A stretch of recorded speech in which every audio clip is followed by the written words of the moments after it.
Assalamualaikum warahmatullahi wabarakatuh. Baik anak-anak, marilah kita membaca surat Al-Fatihah terlebih dahulu untuk memulai pembelajaran pada hari ini. Al-Fatihah.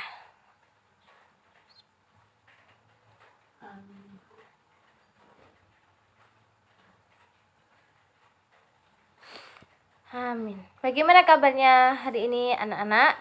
Semoga senantiasa sehat dan diberikan keberkahan dan kelancaran.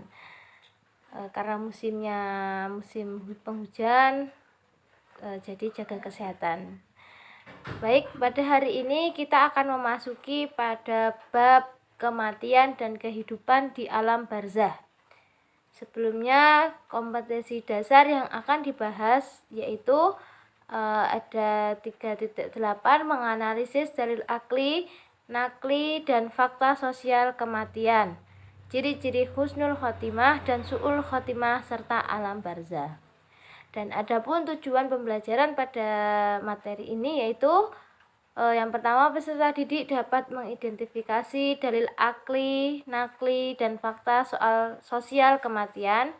Yang kedua, peserta didik dapat mengidentifikasi ciri-ciri husnul khotimah dan su'ul khotimah. Yang ketiga, peserta didik dapat mendeskripsikan kehidupan manusia di alam barzah. Anak-anakku sekalian, pernahkah kita mendapat kabar mengenai kematian seseorang yang secara tiba-tiba? Padahal hari sebelum-sebelumnya itu terlihat sehat dan sempat berinteraksi dengan kalian. Tidak ada tanda-tanda, kemudian tiba-tiba terdapat kabar bahwa orang itu telah tiada. Nah, peristiwa tersebutlah jika kalian pernah menjumpai, yaitu disebut dengan kematian. Kita tidak tahu kapan kematian akan datang, tapi kematian pasti akan datang kepada setiap orang, kemanapun dia lari dan dimanapun dia bersembunyi untuk menghindari kematian. Maka apabila kematian sudah saatnya datang, maka tidak ada satu orang pun yang dapat menghindarinya. Kemudian, lantas apa yang harus kita persiapkan untuk menghadapi kematian dan bagaimana kehidupan manusia setelah mengalami kematian tersebut? Untuk dapat menjawab, mari kita simak pembahasan materi selanjutnya. Kematian merupakan keluarnya ruh dari jasad atas perintah Allah Subhanahu wa Ta'ala. Kematian merupakan salah satu takdir Allah yang sudah ditetapkan kepada manusia. Seluruh manusia pasti akan mengalami kematian, termasuk di dalamnya adalah di kita. Bagi kita, kematian merupakan pintu gerbang untuk memasuki alam akhirat. Namun, hanya sedikit yang mempersiapkan diri untuk menghadapi kematian yang pasti datang. Allah Subhanahu wa Ta'ala berfirman, A'udzubillahi minasyaitonirrajim. Kullu nafsin za'iqatul mauti summa ilaina turja'un. Yang artinya, tiap-tiap yang berjiwa akan merasakan mati, kemudian hanyalah kepada kami kamu dikembalikan. Quran Surat Al-Ankabut ayat 57. Anak-anakku sekalian, orang yang lalai menyambut datangnya kematian akan mengalami kematian yang buruk. Tetapi orang yang senantiasa mempersiapkan diri untuk menyambut kematian dengan beramal soleh dan mengharap ridha Allah Subhanahu wa Ta'ala, maka baginya adalah kematian yang baik.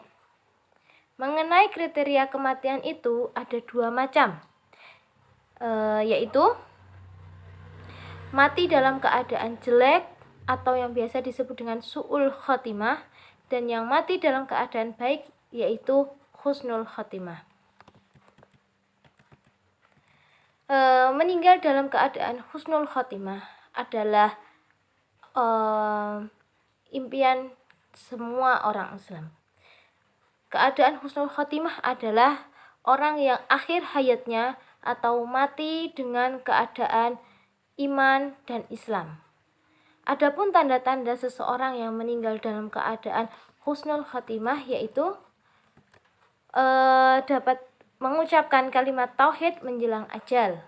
Yang kedua, meninggal dunia di jalan Allah fisabilillah. Yang ketiga, meninggal pada hari Jumat. Yang keempat, bagi wanita meninggal saat melahirkan. Yang kelima, meninggal karena sedang ribat atau menjaga wilayah perbatasan. Saat dulu mungkin saat berperang. Yang keenam, meninggal dalam keadaan melakukan amal soleh. Yang ketujuh, meninggal karena mempertahankan harta dari perampokan atau pembegalan. Jadi saat kita misalnya dirampok atau ada pencurian, kita mempertahankan, kemudian kita gugur di situ, maka insya Allah kita husnul khotimah. Adapun upaya-upaya yang dapat dilakukan agar kita dapat mendapatkan husnul khotimah. Yang pertama, melakukan ketaatan kepada Allah secara terus-menerus, menjauhkan diri dari perbuatan syirik, kemudian berdoa kepada Allah dengan sungguh-sungguh agar meninggal dalam keadaan husnul khotimah, serta berusaha untuk selalu memperbaiki diri secara lahir dan batinnya. Kemudian, adapun orang yang meninggal dalam keadaan buruk atau su'ul khotimah adalah orang yang akhir hayatnya atau mati tanpa iman. Ia mati dalam keadaan kufur. Adapun tanda-tanda orang yang su'ul khotimah yaitu yang pertama, sulit dibimbing mengucapkan zikir atau la ilaha illallah ketika menghadapi sakaratul maut. Yang kedua, sering melalaikan sholat. Yang ketiga, suka mengkonsumsi khamr. Yang keempat, durhaka kepada orang tua. Yang kelima, suka berbuat zalim terhadap orang lain. Yang keenam, melakukan dosa besar, keji, dan tidak mau bertobat kepada Allah Subhanahu wa taala. Adapun sebab-sebab seseorang itu dapat su'ul khotimah, yaitu karena yang pertama rusaknya akidah atau keyakinan. Yang kedua, suka menunda-nunda taubat. Yang ketiga, adanya ketergantungan kepada dunia dan terjerumus kepada jalan-jalan yang terlarang, menyeleweng dari jalan yang lurus dan menolak terhadap kebenaran serta petunjuk, gandrung kepada kemaksiatan, serta bunuh diri dan segala macam caranya. Anak-anakku sekalian, dalam Islam kita percaya akan kehidupan setelah mati. Yang dimaksud kehidupan setelah mati dalam Islam bukanlah seperti yang kita jalani di dunia. Bukan juga reinkarnasi, namun yang dimaksud kehidupan setelah mati dalam Islam adalah kehidupan yang akan dijalani dengan kekal abadi di akhirat. Setelah mati, ada banyak tahapan dan perjalanan yang akan kita lalui. Dan tahap-tahap perjalanan manusia setelah mati akan dimulai dari tahapan alat ukur atau alam barzah. Alam kubur atau alam barzah adalah transisi antara dunia dan akhirat sebagai tempat roh orang mati berada atau alam yang memisahkan kehidupan dunia dengan akhirat. Bagaimana kehidupan di alam barzah atau di alam kubur? Nah, di antaranya yang pertama yaitu himpitan alam kubur setelah mayat dikubur dimasukkan ke liang lahat. Maka kubur akan menghimpit dan menjepit dirinya dan tidak seorang pun dapat selamat dari himpitannya. Beberapa hadis menerangkan bahwa kubur menghimpit salah satu sahabat Nabi, yaitu Sa'ad bin Mu'adz radhiyallahu an. Padahal kematiannya membuat arsy bergetar, pintu-pintu langit terbuka, serta malaikat sebanyak 70.000 menyaksikannya. Imam An-Nasai meriwayatkan dari Ibnu Umar radhiyallahu anhu bahwa Rasulullah Shallallahu alaihi wasallam bersabda yang artinya, inilah yang membuat arsy bergerak, pintu-pintu langit di muka dan disaksikan oleh 70.000 malaikat. Sungguh ia dihimpit dan dijepit oleh kubur. Akan tetapi kemudian dibebaskan kemudian dibebaskan. Hadis riwayat An-Nasa'i. Adapun peristiwa yang terjadi di alam kubur berikutnya adalah gelapnya alam kubur. Kondisi alam kubur adalah gelap gulita. Rasulullah Shallallahu Alaihi Wasallam bersabda, sehubungan dengan kematian seorang sahabat yang biasa menyapu di Masjid Nabawi. Sebagai berikut dari sahabat Abu Hurairah radhiyallahu anhu, bahwa seorang wanita hitam atau seorang pemuda yang biasa menyapu di Masjid Nabawi pada masa Rasulullah tidak mendapatinya, sehingga beliau menanyakan kepada para sahabat. Kemudian para sahabat menjawab, dia telah meninggal Rasulullah.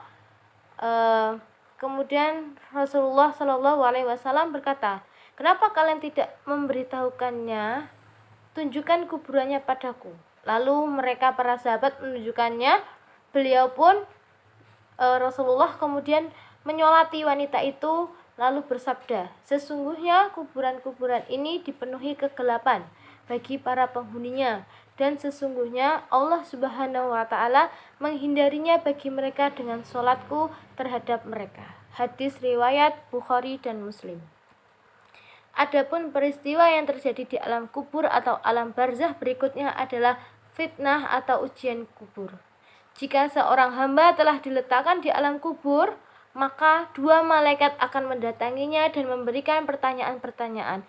Inilah yang dimaksud dengan fitnah atau ujian kubur. Adapun peristiwa di alam kubur berikutnya adalah azab dan nikmat kubur. Orang yang meninggal dalam keadaan baik atau husnul khotimah akan mendapatkan nikmat kubur, sementara orang yang meninggal dalam keadaan su'ul khotimah atau buruk akan mendapatkan siksa kubur. Quran Surat Al-Imran ayat 169. Jadi, kehidupan di alam barzah atau kondisi kehidupan manusia di alam barzah itu dapat dikatakan dikelompokkan menjadi dua, yaitu kelompok orang yang mendapat nikmat, kebahagiaan, dan kelompok orang yang mendapatkan siksaan dan kesengsaraan. Adapun kelompok yang pertama, kelompok yang mendapatkan nikmat kubur adalah orang yang beriman dan meninggal dalam keadaan yang baik atau husnul khatimah, dan orang yang mendapatkan pengampunan dari Allah Subhanahu wa Ta'ala. Inilah karunia bagi orang-orang yang soleh. Kemudian kelompok yang kedua adalah kelompok yang mendapatkan siksaan dan kesengsaraan. Inilah siksaan bagi orang yang kafir, durhaka, berdosa, serta zalim selama mereka hidup di dunia. Setelah ini, mari kita berlomba-lomba dalam kebaikan agar kita dapat meraih husnul khotimah. Sekian pembahasan pada hari ini. Semoga dapat bermanfaat. Tetap semangat dan jaga kesehatan. Saya akhiri. Wabillahi taufiq wal hidayah. Wassalamualaikum warahmatullahi wabarakatuh.